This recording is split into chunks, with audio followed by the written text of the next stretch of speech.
You have no say-so in what happens to you, but you have a say-so in what you do about it. See, life is 10% what happens to you. It's 90% what you do about it. See, you get mad when haters come your way. You get mad because you get a setback. You get mad because you get thrown off course. You get mad because you get a detour. That's just dirt. You get mad because they talking about you. That's dirt. You get mad because you lost your mama. That's dirt. But show me something that has grown into something beautiful that didn't have no dirt on it.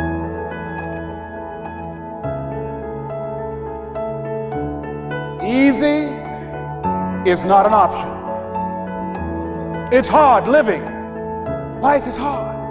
See, it's hard when you are 49 years old, been working on a job for 17 years, and they come in and tell you you're finished and give you 1 week severance pay.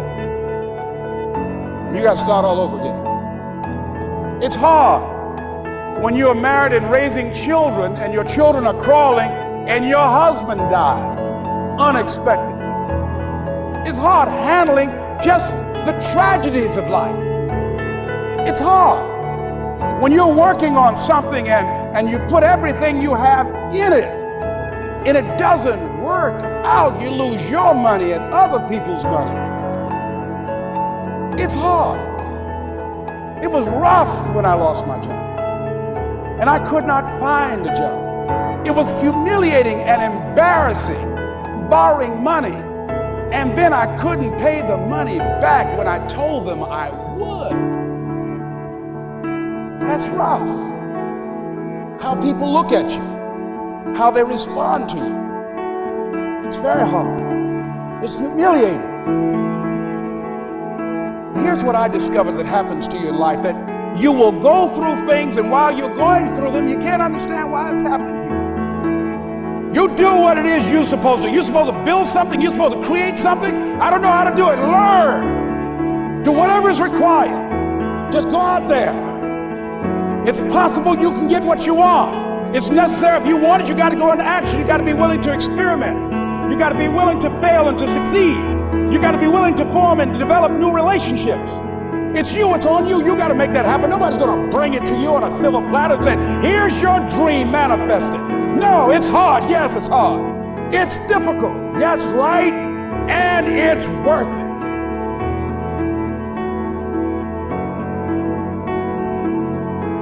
I believe the solution to self-doubt is to build something bigger than that doubt, which is to build our self-confidence. And one thing to know about the fact that you doubt yourself is, one, I struggle with it as well. One of the reasons I've had to go learn to build all these tools for myself is because in my life, I've been riddled with self-doubt. That creeps up all the time in our lives. Am I enough? Am I good enough?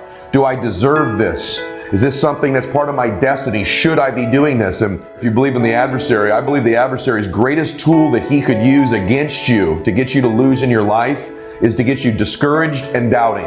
These are two of the most chaotic things that the adversary can do to us, or that we do to ourselves in our own minds, is to get ourselves doubting, to get ourselves discouraged, because you can't win when you doubt and you can't win when you're discouraged.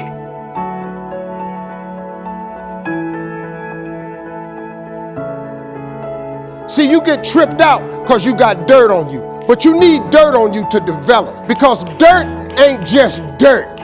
Dirt is fertilizer. Dirt is nutrients. Dirt gives you the strength for your seed to push through. See, you got to have dirt on you to push through something. Everything you see that's beautiful starts out as a seed, but that seed got to get dirt on it. You got to have dirt on you to grow into what God got for you.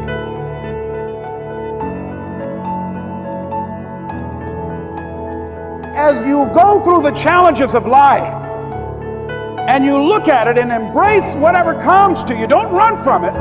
Step toward it. Don't try and duck it like most people do. See, most people want it easy. See, easy come, easy what?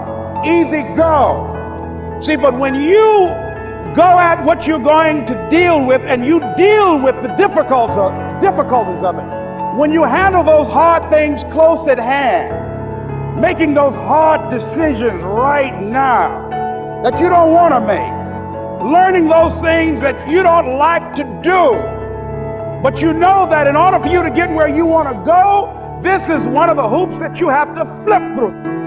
And I'm saying to you, whatever you got to do, do it, because if you don't, life is going to whoop you until you surrender. You must have faith. You've got to believe in yourself. You've got to believe in your abilities. You've got to believe in your service, your company, your ideas, unquestionably. You've got to have faith, and that faith gives you patience. That it's not going to happen as quickly as you want it to happen. A lot of things are going to happen that will catch you off guard.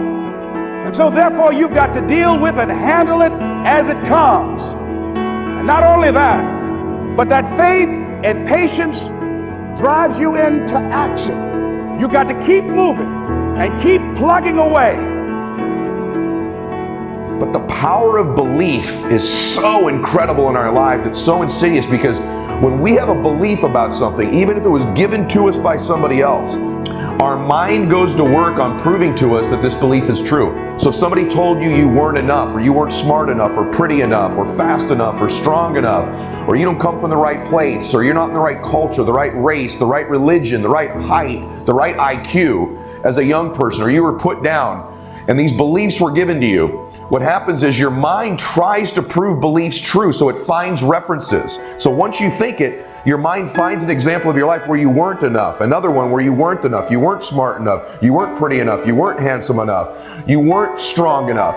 And it finds these references and it builds like a leg, and it's stuck in there as a firm belief. That's why we have to guard our beliefs so preciously, because our mind goes to work on finding these legs, these references, which are real experiences in our life, to prove to us that that belief is true. And so although you may believe it to be true about you, these doubts and negative thoughts you have, these were not your original thoughts. That's a powerful thing to understand, because you weren't born this way. You weren't born doubting. You were born perfect. You were born believing you were going to do something great. You were born happy. You were born believing you were going to do something special with your life.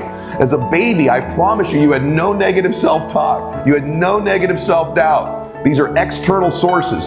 So important to know, because those thoughts aren't really who you are. They're somebody else's thoughts they gave you because of how they felt about themselves.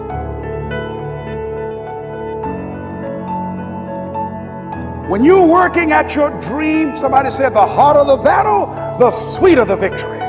Oh, it's sweet to you. It's good to you. Why? See, when it's hard and there's a struggle, see, what you become in the process is more important than the dream. That's far more important. The kind of person you become, the character that you build, the courage that you develop, the faith that you're manifesting. Oh, it's something that you get up in the morning, you look yourself in the mirror, you're a different kind of person. You walk with a different kind of spirit. People know that you know what life is, that you have embraced life. You knew it was hard, but you did it hard.